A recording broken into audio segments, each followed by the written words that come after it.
First 90 days is a critical period of any new job where you have the ability to not just be reactive, but you can become proactive, take initiative, and really demonstrate excellence. But there is a way to do it in the first 90 days. In this video, we're talking with Stephen Semmelroth. We're continuing the conversation of kind of that job career arc, and we're talking about crushing the first 90 days. Let's go. The first 90 days are critically important when you start a new job. You have the ability to kind of identify and define who you are, how you're going to operate in that organization. Plus, you understand how the organization operates, how your boss operates, how you're going to kind of fold into the mix, right? It's a critical period. And if you take advantage of the tips that we talk about in this particular video, you're going to find after the 90 days that you're going to be a well-oiled, high performance, well-tuned machine, just crushing work. And it's not about just doing work for the sake of work, but I mean, doing the work that is demonstrating value, which is going to ultimately result in you getting opportunities to do or not do that might align with what you're interested in, so you can start to navigate your own career, take control of your own destiny. So definitely, listen to what we're talking about in this thing. Grab a notepad, pen, jot down some tips. We don't switch jobs very often, I know, so this 90-day period doesn't happen all that often, but when it does, if you have these tools, you're going to be very happy that you can take advantage of them.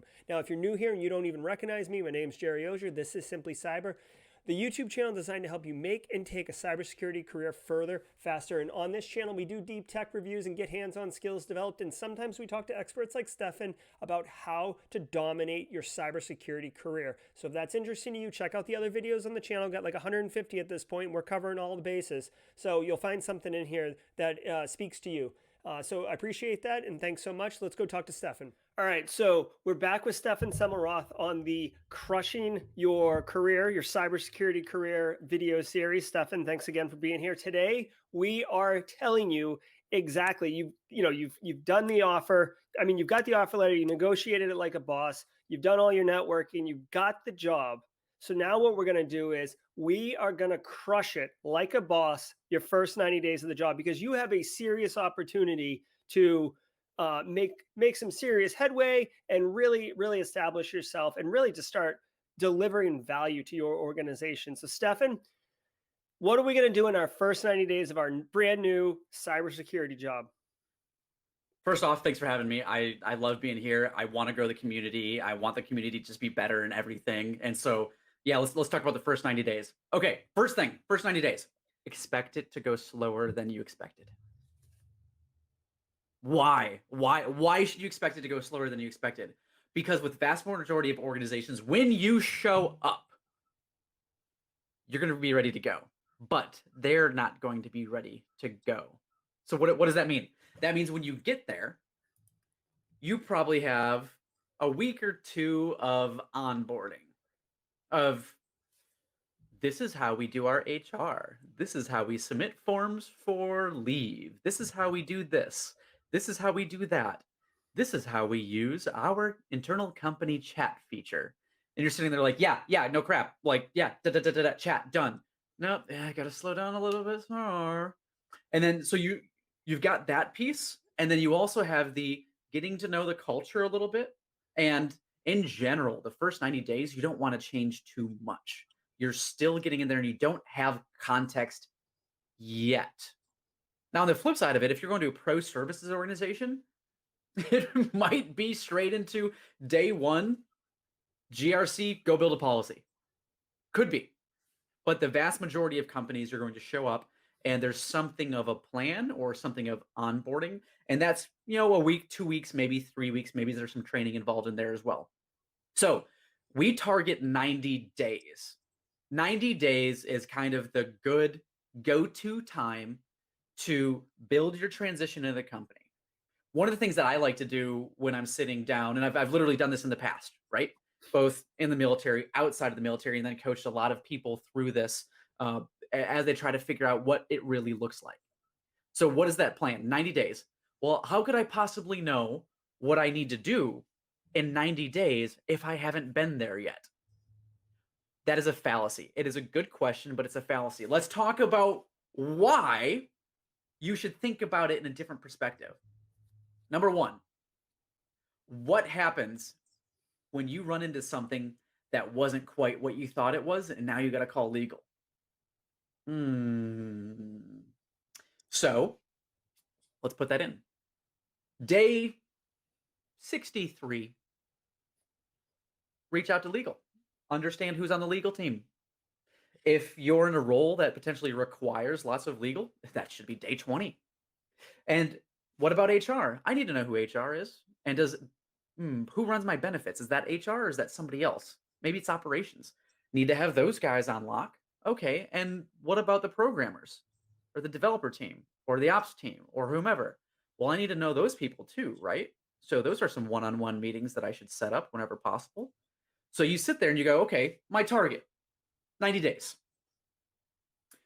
Here's what I do for my 90 days. I consider it, military background, right? I consider this a mission.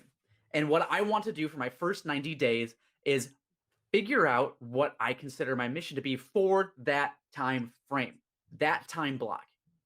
And here's my thing. You can take it from me. Please use it, internalize it, or build your own. I don't care. But here's what I do.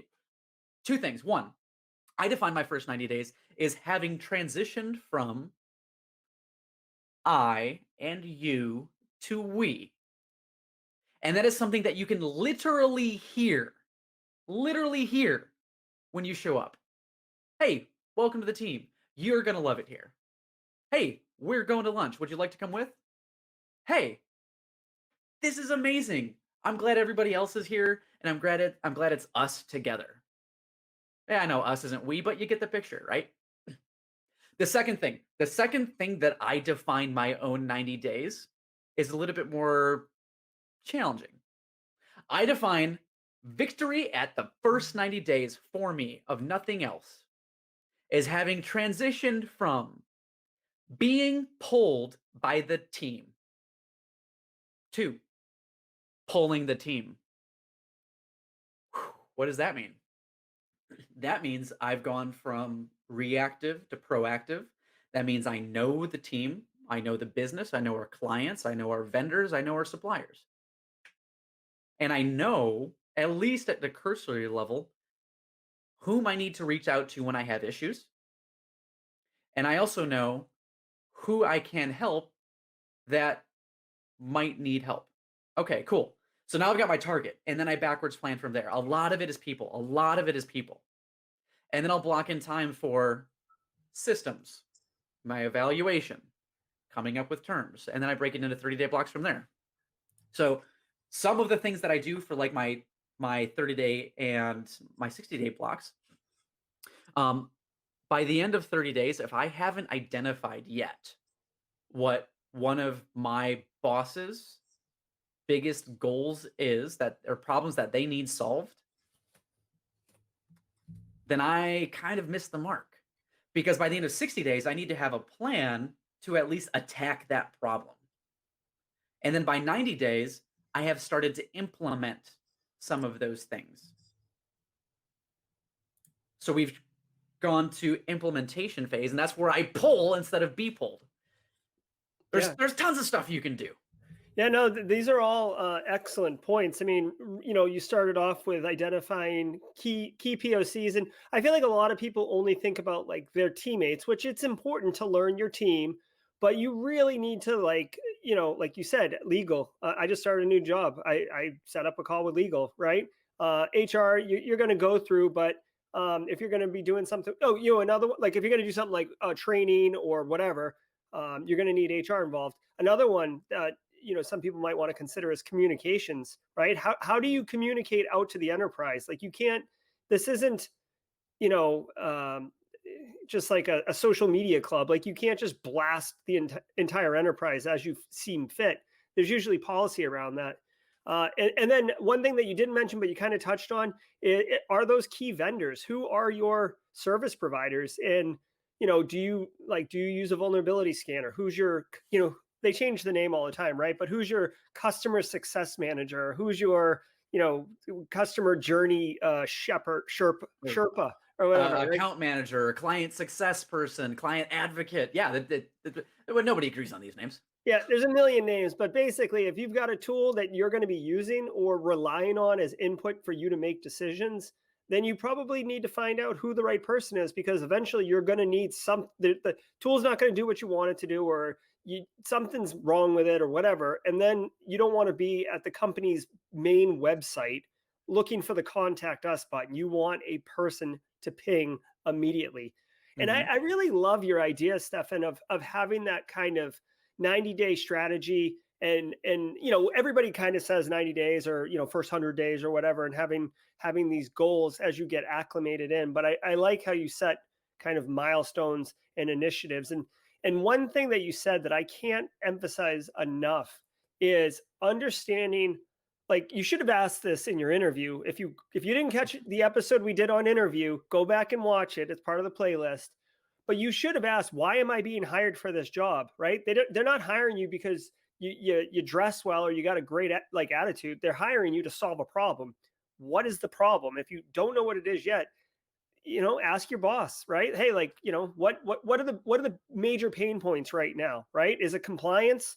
Like, we're getting pinged by, whatever. Is it, like, we're going to be acquiring someone and making sure that is it done in a secure way, whatever it is. And then you can, like, by the way, you're going to have tons of cycles, because you're going to be bored your first month, because you're just not going to have much work to do. You can drill in and dive deep into whatever those problems are, right? Oh, Yeah. we're thinking about jump boxes. We want to do jump boxes, but we don't know how to do it. All right. So just go, maybe you don't know anything about jump boxes. You got time to research it. You're getting paid for 8 hours a day. They're going to use you for like 2 at the beginning. So get after it. Yeah, it feels so strange when you get somewhere, because, and man, so when I was going through acquisition talks, as I was selling my company, I approached much of this just like I would for an interview. So I literally, before I even went into some of those acquisition talks, I put out, I literally wrote my 90-day plan of what I intended to do. And then all I had to do was overlay the specific technology on it, like SIM. Okay, which one do they use? Good. Now I need to go learn that one, Mm-hmm. or whatever. And then you just populate the plan. It becomes a template. And then when you go to the interview, it becomes a planning session. And when you can change from an interview to a planning session, dude, you got it. Yeah. You got it. You just like, there it is. Your 90 days already started, and you haven't even signed an offer letter yet. Yeah, you've made it. If you can make it easy for someone else, right? If you haven't heard of this before, whenever you bring a problem to someone, like your boss or whatever, you should bring like 2 solutions, right? Because people want convenience, people want it easy, right? So I Mhm. love your idea of bringing a solution to the interview on how you're going to solve their problems. An interesting point there. So when I walked in, when I walked it previously, well, can't say which provider, vendor, or company. I walked in to one of them in my new boss's office, right? And I had my 90-day plan right there, top of my binder. Yeah, I know, I like old school consultant with a binder. Hmm. And I had my 90-day plan, and I said, "Hey, I'm Stefan. Nice to meet you. Glad we had a chance to meet." And on the whiteboard behind him was his 90-day plan, and he was 17 days into it. And so I was like, "Hey, do you want to see mine?" And it and it was like, "Cool. Yours is this, mine is that. We agree. Change, change, change, change. Hey, let's go to lunch." Yeah, yeah. I'm tired from all this work. Let's go eat. Yeah, yeah.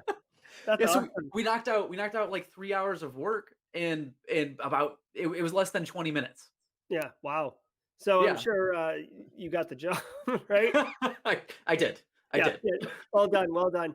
So another thing that you had mentioned, so just if you're taking notes here, the takeaway is identify key POCs, introduce yourself to them, have their email or phone number or whatever. You don't have to have a long drawn out conversation with them at the beginning. You just got to introduce yourself. So when you call them with a problem, they're not like, who is this? Second thing, and you touched on this a little bit, but understanding, like, what is the IT architecture of the environment, right? Like, most of us, you're a cybersecurity professional. There's a high probability that you're going to be involved in protecting the organization. So, what does it look like? Are they a Windows shop? Are they a Cisco shop? Do they have SIM? Like, you want to try to get a network diagram if you can, or an Mhm. IT architecture diagram that shows data flows, perhaps, or remote access into and out of the environment. If they have cloud solutions, you definitely want to understand what they are, where they are. There'll always be shadow IT. We can't avoid that. But I would say, by and large, understanding the full bulk of like what your architecture is critical to success. Oh, absolutely. So if you're an AWS person and you walk in, it's an Azure shop, that configuration very different. Like Yeah. the fundamentals are still the same. There's still a hypervisor, there's still services XYZ, but the language and the context of which you describe those is different. So you like that's one of those things of the first 30 days is identify what you don't know. And then the next 30 days is plan to know, and then the last 90 days is known. Yeah. Yeah, that's a really great way to put it and to kind of block it on your roadmap, if you will, if you're laying that out. I like that. It's easy to wrap your head around too, right? Well, the first 30 days, man, is all about doing the homework to find out which homework you need to do. And Mm. that going into a couple of the organizations that I've switched over on is like days 3 and 4, literally walking around going, I don't know what to do with my hands.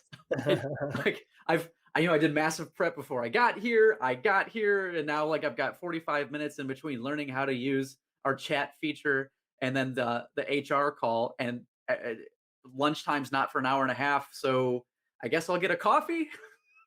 Yeah.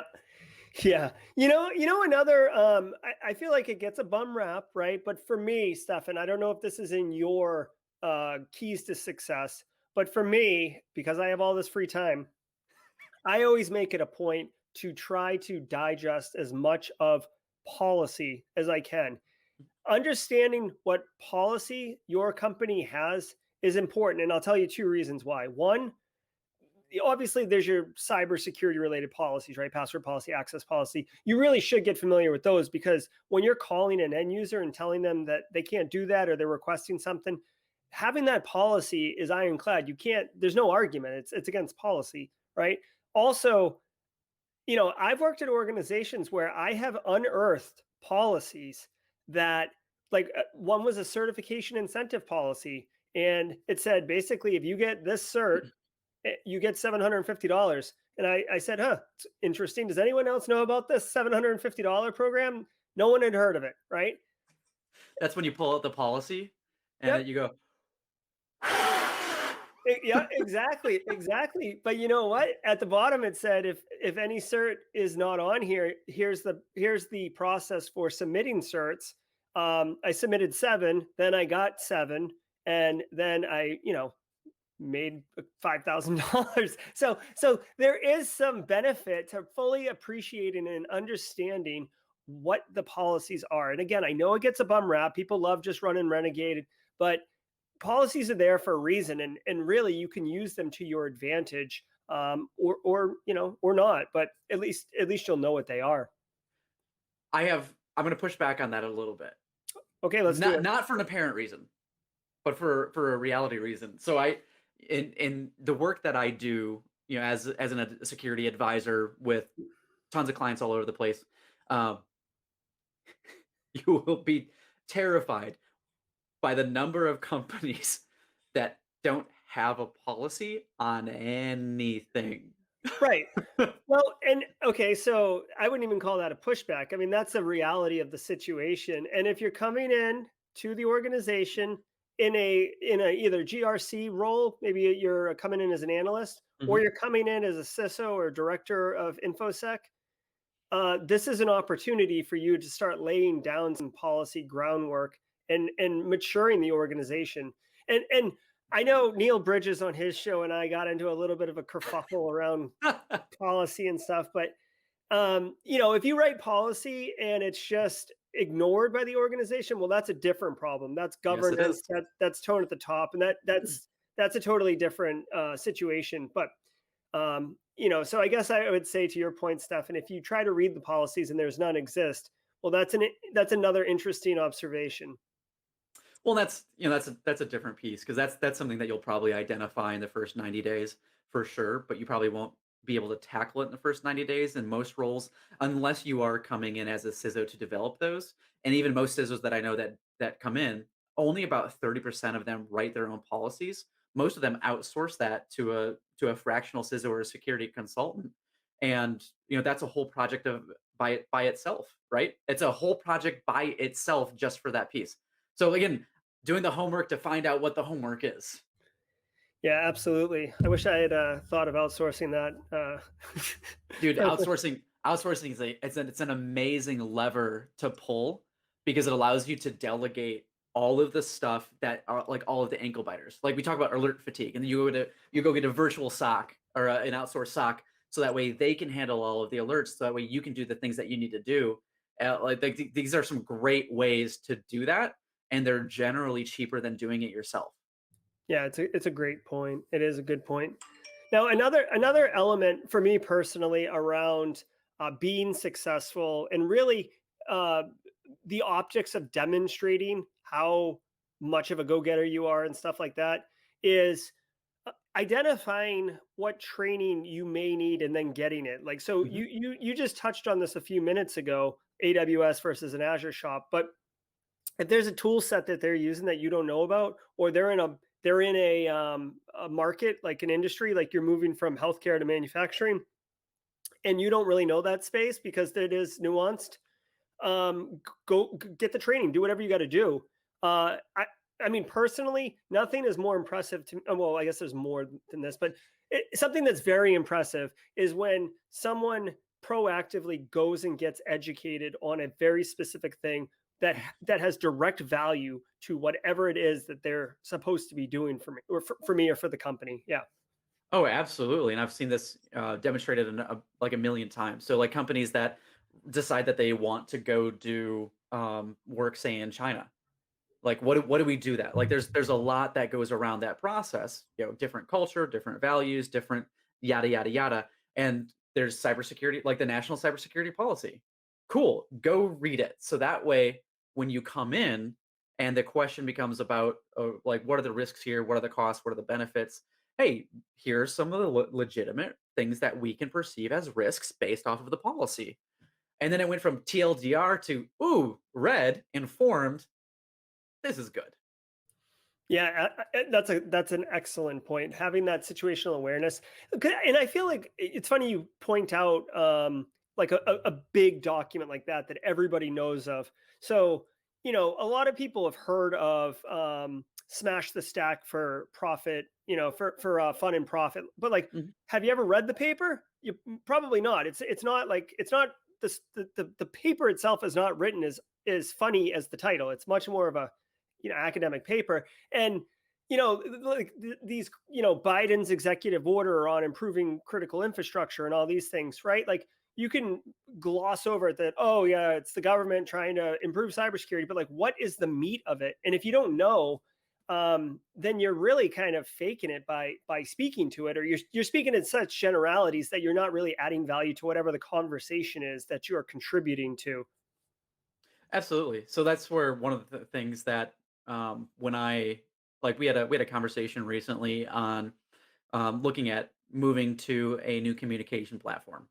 So one of the first things that I did with it is, am I going to sit down and read the terms and conditions, the good old T's and C's that are 90 pages, and then come to a decision, and then go to legal, and then go to operations, and then go to marketing, and come up with like really get to yes? No, I'm gonna go to the policy version of TLDR, which is TOSDR, terms of service didn't read, and they've already got grades there. So I pull that up and go, huh, look at that. They can read our private messages. Hey, guess what, legal team? Are we okay with somebody else reading our private messages? We're not. Hmm. Sorry, operations. Sorry, marketing. Sorry, this. We can still do this if we build a policy that says we can't put work information on there. So, is that still fun? It's not fun. Okay, I'm a wet blanket, but here's 3 other options we can take a look at because I don't wanna be the department of no.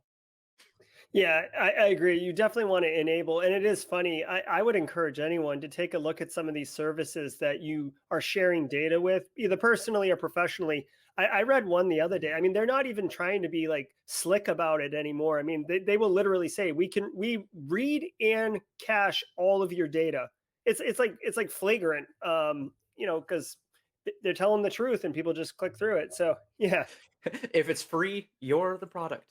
Exactly, exactly. So I've got another one, but Stefan, what other kind of key initiatives, key first 90-day things should people be adding to their list here of things to kick? Yeah, so one of my favorite things, and I that I coach people on is of that first 90 days. you've probably identified a number of products or services that aren't truly beneficial to the company. So then you start to take a look at and say, okay, when do those products or services expire? When do I have to give notice by? And the next thing you know, you've built a timeline, right? You've got a roadmap, you've got a timeline, you understand when all of these things go up, and then you basically did a gap analysis. And we're getting into like CISP fundamentals here, and things that like VCISOs and consultants do. Of, gee, I really don't like this product. It's bad. We're in a 2-year contract.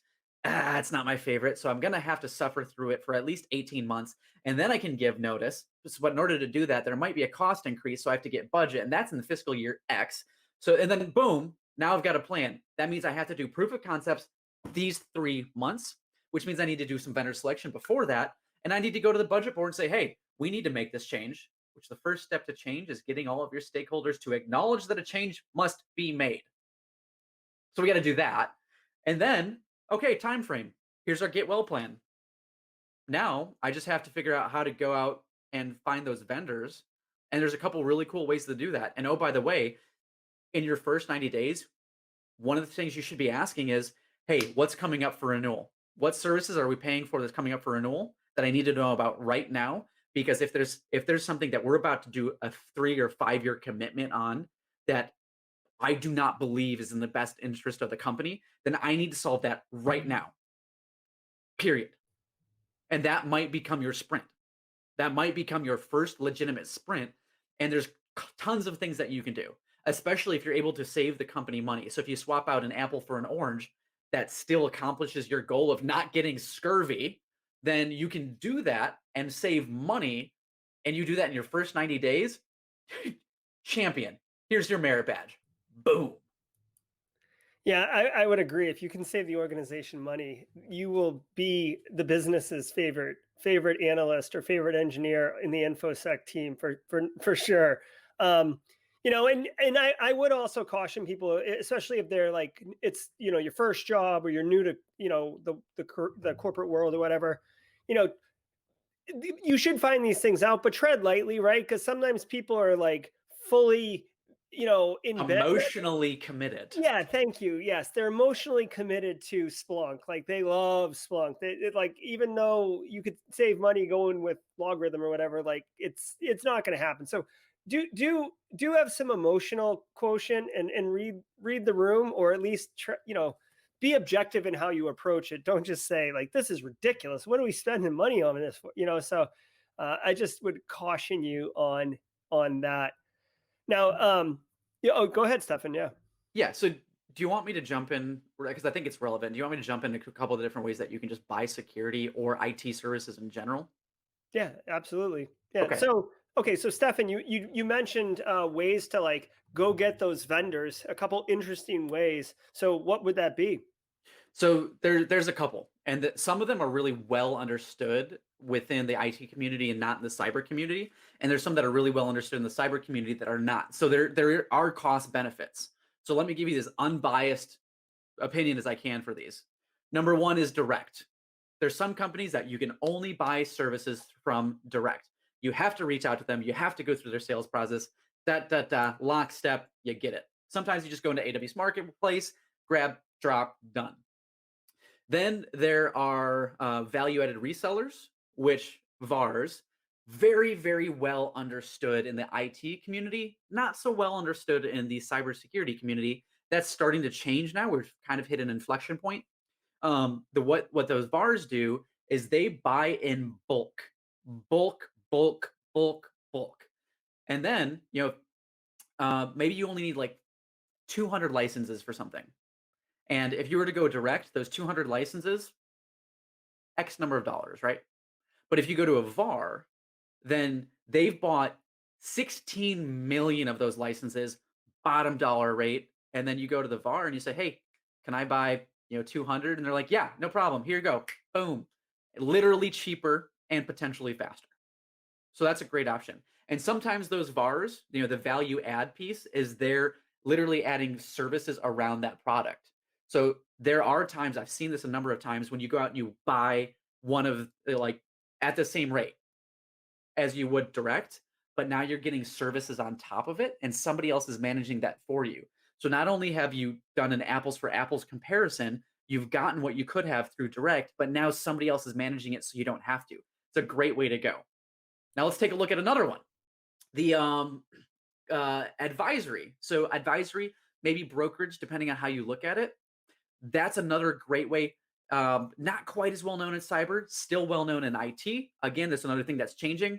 Another great way to do it. So you go to your advisor and you say, hey, I need these services. Then they have a discussion on yes or no. And then they say, okay, great. There's 200 companies on the market. We can bring you 150 of them. There's probably a dozen that fit you. And based off of where your company is going, these are the 3 you should probably look at. Then you say, okay, well, I like A and B. I don't like C, so I'll go do a direct on C. You go through, you figure it out, you do your due diligence, you buy one. If you buy one through the broker, you don't pay the broker, you pay the vendor because it's through the broker. You're accessing them through that channel. And then usually, because they helped you through it, you're paying less. So it's a great way to go. And that broker is usually getting incentivized by the sales team at the vendor. So it ends up being lower cost and faster. It's another great way to go. And then if you're in a big organization, it takes longer. Group purchasing organizations are a way to go. If you're in a massive organization, you can just buy the cybersecurity company. So those are kind of your basic options. And then I guess the last one would be paying time and materials to a consultant on a project basis to go out and do the market analysis and come back with a recommendation. That one tends to be one of the more expensive options.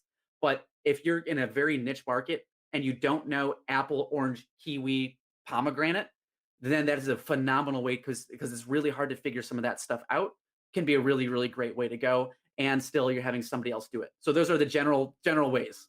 Yeah, I agree 100%. And one of the nice values of having those VARs that kind of double as an advisor, because they're making money when you buy product, right? So you can go to them and say like, oh, hey, I need a vulnerability management solution, and they go out and like, okay, how big are you, what industry, whatever. They take your requirements and then they go out and get like the options for you to consider, and they kind of do that work for you, and I dare say for free, because they ultimately want you to make a selection. Ultimately, so the VAR, they will do that work basically to understand your industry, understand what your needs are, and then they go off and pick like a couple vendors that make sense for you and bring it back to you, all for free, because ultimately they just want you to buy through them. They don't care if you buy product A, B, or C. They want you to get the right product so you continue to use it, because they will get residuals every year afterwards.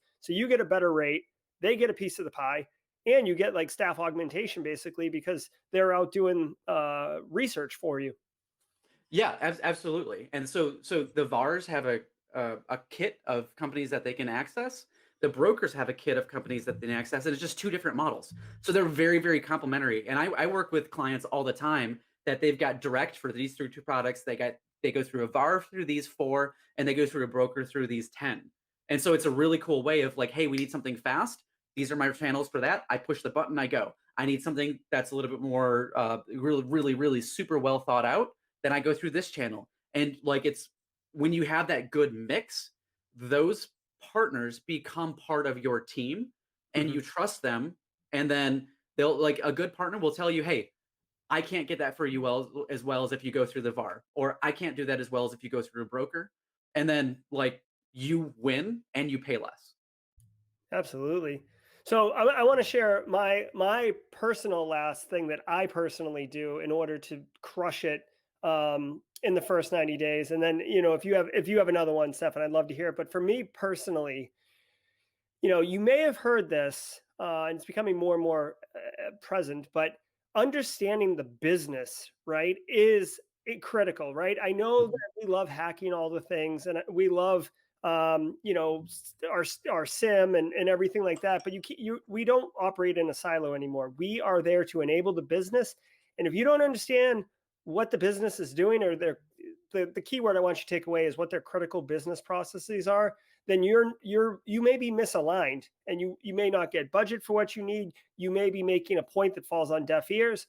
So if you can, within the first 90 days, identify key kind of operators, like maybe a plant manager, maybe nurse, like chief nurse officer, depending, you know what I mean? Like someone who's going to understand like what particular business processes, what is making money for the organization. They're in the business of making money, right? How do they Mhm. make money? Then talk to someone who can explain that to you, right? You're not trying to secure all the things yet. You're trying to understand how do they make money? Because then you can be like, oh, okay, so this vendor remotes into this machine and pushes data that you guys then use to make these widgets and baubles. And then you push, like you use FedEx to come automatically pick up and ship, right? So you got APIs flying everywhere. That data's, intellectual property. That machine needs to stay up and running 24/7 because it makes the baubles that we sell. If that doesn't work, we're not making baubles. So, okay, so now you got that picture. Now, when you're thinking, I've got $1 or 1 hour of InfoSec time to spend, how about I focus on the critical thing? Because when I say I need help with this, well, why do you need help, or why should we help you? They'll say it much more polite than that, but why should we help you? It's like, well, I'm trying to keep the baubles to continue to be making. I'm trying to keep the money printing machine on. Will you help me, or are you cool with it going down? You tell me, right? I'm here to advise. So I think understanding the critical business processes is, one of the most, like, all the things we're talking about is important, but I really feel like it's one of the most important things because it couples you to Mhm. the business. It does, and the word that you used, critical, I is very much what I agree with. And this, what I would add to that is when you understand what is critical, it allows you to prioritize your work in a way that makes sense.